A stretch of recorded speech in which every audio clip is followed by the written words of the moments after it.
ನಮಸ್ಕಾರ ಸ್ನೇಹಿತರೆ. Iran, Israel ಮತ್ತು ಅಮೆರಿಕ ಯುದ್ಧದ ಸುದ್ದಿಗಳ ನಡುವೆ ಭಾರತ ಮಾಡಿರುವ ಒಂದು ಬಹುದೊಡ್ಡ ಸಾಧನೆಯನ್ನು ನಿಮಗೆ ಹೇಳಲೇಬೇಕು. ಪಶ್ಚಿಮದ ಬಲಿಷ್ಠ ದೇಶಗಳಿಗೆ ಸಾಧ್ಯವಾಗದನ್ನು, ಟೆಕ್ನಾಲಜಿಯಲ್ಲಿ ಮುಂದುವರೆದ ಜಪಾನ್ ಮಾಡೋಕ್ಕೆ ಹೋಗಿ ಹೆದರಿ ಕೈಬಿಟ್ಟಿದ್ದನ್ನು ಮತ್ತು ಅಮೆರಿಕ, ಬ್ರಿಟನ್ನಂತಹ ದೇಶಗಳು ಬಿಲಿಯನ್ ಗಟ್ಟಲೆ ಡಾಲರ್ ಸುರಿದು ಫೇಲ್ ಆಗಿದ್ದನ್ನು ಇವತ್ತು ನಮ್ಮ ಭಾರತ ತನ್ನ ನಿರಂತರ ಪರಿಶ್ರಮದಿಂದ ಸಾಧಿಸಿ ತೋರಿಸಿದೆ. ಡಾಕ್ಟರ್ ಹೋಮಿ ಜಹಾಂಗೀರ್ ಬಾಬಾ ಅವರ ಕನಸಿನ ನ್ಯೂಕ್ಲಿಯರ್ ಪ್ರೋಗ್ರಾಂನ 2ನೇ ಹಂತವನ್ನು ನಾವೀಗ ಯಶಸ್ವಿಯಾಗಿ ತಲುಪಿದ್ದೀವಿ. ಭಾರತದ ಶುದ್ಧ ಸ್ವದೇಶಿ ರಿಯಾಕ್ಟರ್ ಈಗ ಕ್ರಿಟಿಕಾಲಿಟಿ ಸಾಧಿಸಿದೆ. ಅಷ್ಟಕ್ಕೂ ಭಾರತ ಇಲ್ಲಿ ಸಾಧಿಸಿದ್ದೇನು? ಇದರಿಂದ ಜಗತ್ತಿಗೆ ಕೊಟ್ಟ ಸಂದೇಶವೇನು? ಬನ್ನಿ ಇವತ್ತಿನ ವಿಡಿಯೋದಲ್ಲಿ ಇವೆಲ್ಲ ವಿಷಯವನ್ನು ಮಾಡೋಣ. ಭಾರತದ ಈ ಐತಿಹಾಸಿಕ ಸಾಧನೆ ಬಗ್ಗೆ ನೋಡುವ ಮುನ್ನ ಇರಾನ್ ಮತ್ತು ಅಮೆರಿಕ ನಡುವಿನ ಕದನ ವಿರಾಮದ ಒಂದಷ್ಟು ಲೇಟೆಸ್ಟ್ ಅಪ್ಡೇಟ್ಸ್ ನೋಡಿಬಿಡೋಣ. ಡೊನಾಲ್ಡ್ ಟ್ರಂಪ್ ಏನೋ ಕದನ ವಿರಾಮ ಘೋಷಣೆ ಮಾಡಿದರು, ಆದರೆ ಸಂಜೆಯ ಹೊತ್ತಿಗೆ ಅಲ್ಲಿನ ಚಿತ್ರಣವೇ ಬದಲಾಗಿದೆ. IRGC ಮತ್ತೆ ಹಾರ್ಮೋನ್ಸ್ ಜಲಸಂಧಿಯನ್ನು ಸಂಚಾರಕ್ಕೆ ಬ್ಲಾಕ್ ಮಾಡಿದೆ. ಪಾಕಿಸ್ತಾನದ ಮೂಲಕ ಬಂದ ಸಂಧಾನ ಪಟ್ಟಿಯಲ್ಲಿ ಲೆಬನಾನ್ ಬಗ್ಗೆ ಪ್ರಸ್ತಾಪ ಇರಲಿಲ್ಲ. ಹೀಗಾಗಿ ಹೆಜ್ಬುಲ್ಲಾಗಳನ್ನು ಬಿಡಲ್ಲ ಅಂತ ಹೇಳಿದ್ದ ಇಸ್ರೇಲ್ ಲೆಬನಾನ್ ಮೇಲೆ ರುದ್ರತನ ಮಾಡಿದೆ.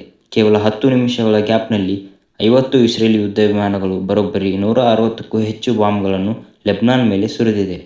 ಈ ದಾಳಿಗಳು ಇರಾನ್ ಇನ್ನಷ್ಟು ಕೆರಳಿಸಿವೆ. ತೆಹರಾನ್ ತನ್ನ ಏರ್ ಡಿಫೆನ್ಸ್ ಅನ್ನು ಅಲರ್ಟ್ ಮಾಡಿಕೊಂಡಿದೆ. ಅದೆಲ್ಲ ನೋಡಿದರೆ ಈ ಕದನ ವಿರಾಮ ಬಹುತೇಕ ಫ್ಲಾಪ್ ಆದಂತಿದೆ. ಬನ್ನಿ ಈಗ ನಮ್ಮ ಹೆಮ್ಮೆಯ ಭಾರತದ ವಿಚಾರಕ್ಕೆ ಬರೋಣ. ಭವಿಷ್ಯದಲ್ಲಿ ನಮ್ಮನ್ನು ಅತಿ ಹೆಚ್ಚು ಕಾಡುವುದು ಇಂಧನದ ಸಮಸ್ಯೆ. ಇದಕ್ಕಾಗಿ ಭಾರತ ಕ್ಲೀನ್ ಎನರ್ಜಿ ಕಡೆಗೆ ದೊಡ್ಡ ಹೆಜ್ಜೆ ಇಟ್ಟಿದೆ. ನಮ್ಮ 3 ಸ್ಟೇಜ್ ನ್ಯೂಕ್ಲಿಯರ್ ಪ್ರೋಗ್ರಾಂನ 2ನೇ ಸ್ಟೇಜಿಗೆ ನಾವೀಗ ಗ್ರ್ಯಾಂಡ್ ಎಂಟ್ರಿ ಕೊಟ್ಟಿದ್ದೀವಿ. ಈ 2ನೇ ಸ್ಟೇಜ್ ಬೇಕಾದ ಪ್ರೋಟೋಟೈಪ್ ಬ್ಲಾಸ್ಟರ್ ಬಿಲ್ಡರ್ ರಿಯಾಕ್ಟರ್ ಅನ್ನು ಸಂಪೂರ್ಣ ಸ್ವದೇಶಿ ಟೆಕ್ನಾಲಜಿಯೊಂದಿಗೆ ನಿರ್ಮಿಸಲಾಗಿದೆ. ಭವಿನಿ ಸಂಸ್ಥೆ ಈಗ 500 ಮೆಗಾವ್ಯಾಟ್ ರಿಯಾಕ್ಟರ್ನ ಸಿದ್ಧಪಡಿಸಿದ್ದು, ಇದು ಈಗ ಕ್ರಿಟಿಕಾಲಿಟಿ ಅಚೀವ್ ಮಾಡಿದೆ. ಭಾರತಕ್ಕೆ ಅಣುಶಕ್ತಿ ಬೇಕು ಅಂತ 1950ರಲ್ಲಿ ಡಾಕ್ಟರ್ ಹೋಮಿ ಜಹಾಂಗೀರ್ ಬಾಬಾ ಹೇಳಿದಾಗ ಸಾಕಷ್ಟು ವಿರೋಧಗಳು ಬಂದಿದ್ವು. ಆದರೆ ಶಕ್ತಿ ಇರೋದು ಬೇರೆಯವರನ್ನು ನಾಶ ಮಾಡೋಕ್ಕಲ್ಲ, ನಮ್ಮನ್ನು ನಾವು ಸುರಕ್ಷಿತ.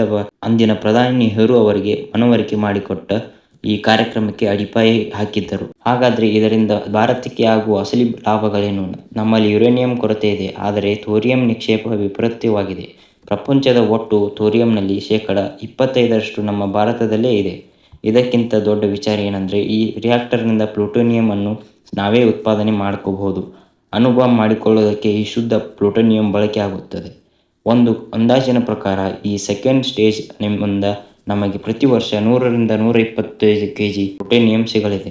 ಇದು ಭಾರತದ ಇಂಧನ ಭವಿಷ್ಯವನ್ನೇ ಬದಲಿಸುವ ಮಹತ್ ಸಾಧನೆ. ಈಗ ಈ ವಿಷಯ ನಿಮಗೆ ಇಷ್ಟ ಆಗಿದ್ದರೆ ವಿಡಿಯೋಕ್ಕೆ ಲೈಕ್ ಮಾಡಿ, ನಿಮ್ಮ ಅನಿಸಿಕೆಗಳನ್ನು ಕಮೆಂಟ್ ಮಾಡಿ ಮತ್ತು ನಮ್ಮ ಕನ್ನಡ ಕಾಂಟೆಸ್ಟ್ ಚಾನಲ್ಗೆ ಸಬ್ಸ್ಕ್ರೈಬ್ ಮಾಡಿ. ನಮಸ್ಕಾರ.